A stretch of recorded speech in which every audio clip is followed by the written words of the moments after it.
আসসালামু আলাইকুম। আবারও হাজির হলাম আপনাদের মাঝে নতুন আরেকটি ভিডিও নিয়ে।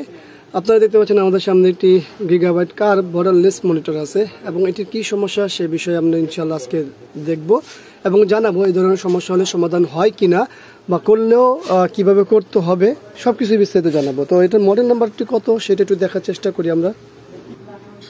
এই হলো মডেল নাম্বার, আমরা দেখার চেষ্টা করতেছি। এখানে আছে G27F। এটা মূলত 27 ইঞ্চি একটি মনিটর এবং এটার কি সমস্যা সেটা তো অবশ্যই পাওয়ার দিলেই বোঝা যাবে।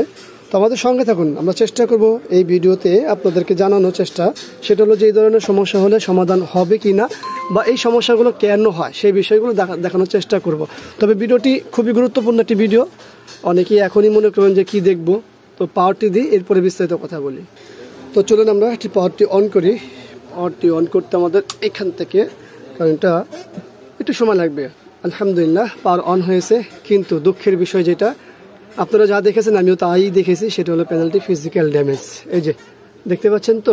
তো এখনই চলে যান না ভাই, কিছু কথা আছে একটু মনোযোগ দিয়ে শুনবেন। এই কথাগুলো আপনাদের সকলের উদ্দেশ্যে বলছি, যারা ব্যবহার করেন অথবা যাদের সমস্যা হয়ে গেছে তাদের উদ্দেশ্যে। সেটা হলো যে এই মুহূর্তে যে সমস্যাটা আছে, হ্যাঁ এটা কিন্তু একটা কার্ভ মনিটর সাথে বর্ডারলেস মনিটর, এই বিষয়গুলো লক্ষ্য করার।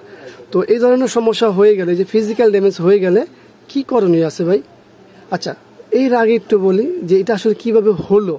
দেখুন, বর্ডারলেস অথবা কার্ভ মনিটরগুলো, এই মনিটরগুলো কিন্তু খুবই দুর্বল প্যানেল। দুর্বল প্যানেল বলতে কি, এই আঘাতের ক্ষেত্রে দুর্বল, বাট কাজের ক্ষেত্রে কিন্তু কালার বা আদার্স অন্যান্য যে বিষয়গুলো আছে খুবই মানসম্পন্ন। কারণ আইপিএস প্যানেল জানেন, আবার ওই যে হার্টসগুলো তো জানেন, 75 হার্টস 100 হার্টস, এখন তারও বেশি বের হয়েছে। তো এটাই আসলে এই হালকা একটু লাগার কারণেই পুরোটা ফেটে গেছে। এটা মূলত লাগছে কিন্তু ঠিক এই জায়গাটায়, আর কোনো জায়গায় কিন্তু আঘাতটা লাগেনি। এই একটু জায়গায় আঘাত লাগার কারণে পুরোটা ফেটে গেছে। যদিও কিছু অংশে কাজ করা যায়, এখন এই কিছু অংশে এত বড় মোটর যারা ব্যবহার আপনারা করেন, কিছু অংশে আপনারা অনেকেই কাজ করতে চাবেন না। তো যাই হোক, আসলে এটা ভেঙে গেলে যেটা করণীয়, এটা আসলে মোটর বাদ দেওয়া ছাড়া কোনো উপায় নেই। কারণ হচ্ছে বর্ডারলেসের কোনো প্যানেল আসে না। এখন প্যানেল যেহেতু আসে না, আপনার আমার কারোই কিছু করার থাকে না। আর এই কথাটা আপনারা অনেকেই মানতে পারেন না, যেহেতু অনেকগুলো টাকা দিয়ে একটা মোটর কিনেন, এরপরে ভেঙে গেলে স্বাভাবিকভাবে আপনাদের কাছে কষ্ট লাগবে। আর এই কষ্ট লাগার থেকে আমাদের কথা অনেকে মনে হয় যে আমরা ভুল ইনফরমেশন দিচ্ছি। আসলে বিষয়টা এরকম না, আমরা সঠিক ইনফরমেশন দিচ্ছি। বাংলাদেশে বর্ডারলেস এবং কার্ভ এই রিলেটেড কোনো প্যানেল আসে না মনিটরের ক্ষেত্রে। আবার উল্লেখ করি, মনিটরের ক্ষেত্রে। এখন টিভির ক্ষেত্রে সেটা একেবারেই আলাদা বিষয়, কিন্তু মোটরের ক্ষেত্রে বিষয়টা হলো যে এই ধরনের প্যানেল আসে না।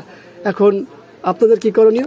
কোনো কিছু করার নেই। যতটুকু ইনফরমেশন দিয়েছি আশা করব আপনাদের কাজে আসবে। ভিডিওটি ভালো লাগলে লাইক, কমেন্ট, শেয়ার অবশ্যই আমাদের এই চ্যানেলটি সাবস্ক্রাইব করে রাখবেন। পাশে থাকা বেল বাটন চাপ দিয়ে রাখবেন। ভিডিওটি খারাপ লাগলে অবশ্যই এটা ডিসলাইক দিবেন, ভালো লাগলে লাইক দিবেন, কমেন্টস করবেন। আবারও দেখাবেন ইনশাআল্লাহ অন্য কোনো বিষয় নিয়ে। আজকের মধ্যে এখানে বিদায়। আল্লাহ হাফেজ। আসসালামু আলাইকুম ওয়া রাহমাতুল্লাহি ওয়া বারাকাতুহু।